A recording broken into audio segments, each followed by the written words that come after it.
L'Australopithèque Lucie est exposé pour la première fois en Europe. On t'explique. Le JT, le JT, le JT.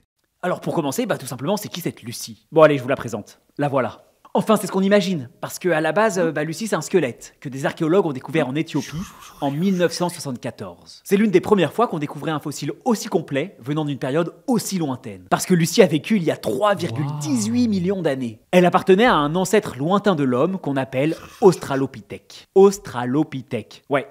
C'est un nom pas facile à retenir. Mais ce qu'il faut se dire, c'est que l'homme tel qu'on est aujourd'hui, c'est des millions d'années d'évolution. C'est ce qu'on appelle d'ailleurs la théorie de l'évolution, démontrée par un chercheur anglais, Charles Darwin. Darwin explique l'évolution biologique des espèces par la sélection naturelle et la concurrence vitale. En gros, tous les êtres vivants évoluent petit à petit au fil du temps, notamment en fonction de leur environnement, de leurs habitudes alimentaires, etc., etc.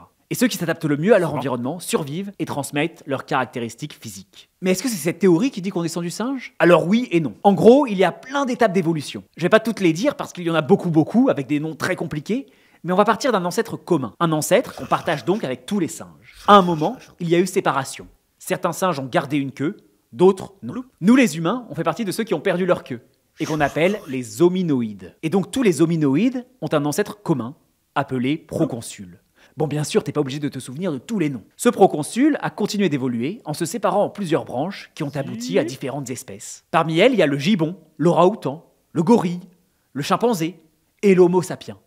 C'est-à-dire nous. Oui, mais là, vous allez me dire, et Lucie dans tout ça? Elle est là. Entre le proconsul et l'homo sapiens, il y a eu plein d'autres espèces, dont notamment les australopithèques, auxquels Lucie appartient.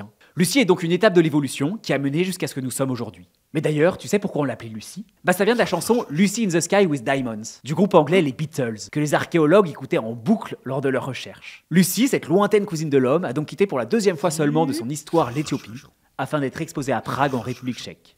Sur ce, je vous laisse, et à la semaine prochaine. Allez, on s'abonne.